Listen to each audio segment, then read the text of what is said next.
YCP అధినేత మాజీ CM Jagan నేడు నెల్లూరు జిల్లాలో పర్యటించున్నారు. బ్రేకింగ్ ఇప్పుడు మనం చూస్తున్నాం. జిల్లా పర్యటనలో భాగంగా మాజీ మంత్రులు కాకాని గోవర్ధన్ రెడ్డి, నల్లపరెడ్డి, ప్రసన్న కుమార్ రెడ్డిలను కలవనున్నారు. తాడేపల్లి నివాసం నుంచి బయలుదేరి నెల్లూరుకు చేరుకోనున్నారు జగన్. తొలుత కేంద్ర కారాగారంలో రిమాండ్లో ఉన్న మాజీ మంత్రి కాకానితో ములాఖాత్ కానున్నారు. అనంతరం నల్లపరెడ్డి కుటుంబ సభ్యులను పరామర్శించనున్నారు. జగన్ పర్యటనపై పోలీసులు ఆంక్షలు విధించారు. హెలిప్యాడ్ వద్ద 10 మందికి మాత్రమే అనుమతి ఇచ్చారు. అలాగే ప్రసన్న నివాసం వద్ద పోలీసులు ఎవరికీ అనుమతి లేదని తెలిపారు. రైట్, ఇదే అంశానికి సంబంధించి మరింత సమాచారం మా ప్రతినిధి సునీల్ ఫోన్ లైన్లో అందిస్తారు. సునీల్, వైసీపీ అధినేత మాజీ సీఎం జగన్ నేడు నెల్లూరు జిల్లాలో పర్యటించనున్నారు. ఏర్పాట్లు ఎలా ఉన్నాయి, ఏంటి?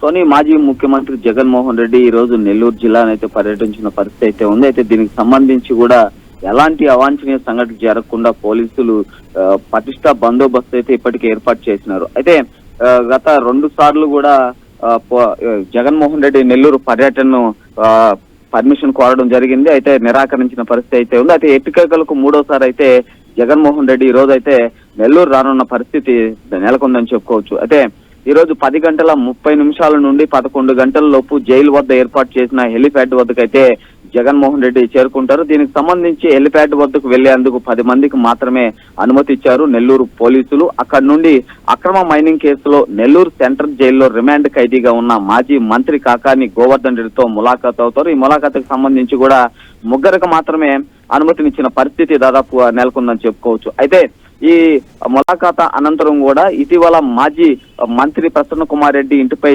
దాడి జరిగిన పరిస్థితి తెలిసిన విషయమే. దీనికి సంబంధించి కూడా మాజీ మంత్రి, మాజీ ఎమ్మెల్యే ప్రసన్న కుమార్ రెడ్డిని వాళ్ళ ఇంటి వద్దకు వెళ్లి పరామర్శించే పరిస్థితి అయితే కూడా నెలకొందని చెప్పుకోవచ్చు. అయితే కొండాపాలెం గేటు సమీపంలో ఉన్న సుజాతమ్మ కాలనీకి సంబంధించి మాజీ మంత్రి నల్లపరెడ్డి ప్రసన్న కుమార్ రెడ్డికి అయితే ఇంటికైతే వెళ్లే పరిస్థితి ఉంది. దీనికి సంబంధించి కూడా జగన్ కాన్వాయ్తో పాటు మరో 3 వాహనాలు 100 మందికి మాత్రమే పోలీసులు అనుమతి ఇచ్చారని కూడా ఇప్పటికే వైసీపీ నాయకులు అయితే చెప్పిన పరిస్థితి అయితే ఉంది. అయితే జగన్ పర్యటనలో భాగంగా కూడా నెల్లూరులో 30 యాక్ట్ అయితే అమల్లో ఉన్న పరిస్థితి అయితే ఉంది. బైక్ ర్యాలీలు కానీ, బల ప్రదర్శనలు కానీ, అదేవిధంగా ప్లకార్డులు ప్రదర్శించడం, గుంపులుగా ఉండడం, ఇలాంటి విషయాలు కూడా నిషేధం అని నెల్లూరు పోలీసులు తెలిపిన పరిస్థితి దాదాపుగా నెలకొందని చెప్పుకోవచ్చు.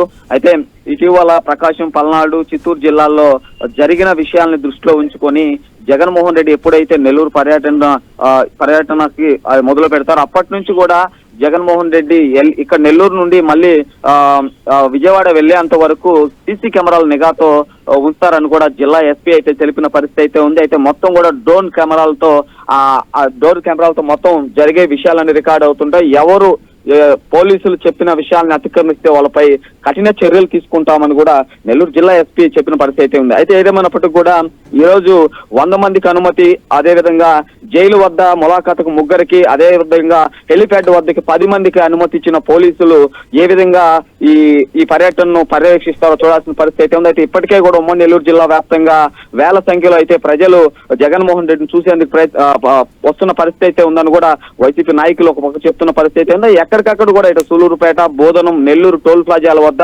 ఎవరు కారులో 4, 5 కంటే ఎక్కువ ఉన్న, ఆటోల్లో ఉన్న, బస్సులో ఉన్నా కూడా ఆ టోల్ ప్లాజా వద్ద చెక్ చేసి మరి వైసీపీ కార్యకర్తలను, వైసీపీ అభిమానులు అయితే అక్కడే నిలిపివేస్తున్న పరిస్థితి నెల్లూరు జిల్లాలో నెలకొందని చెప్పుకోవచ్చు. సోని, right, thanks for the information Sunil.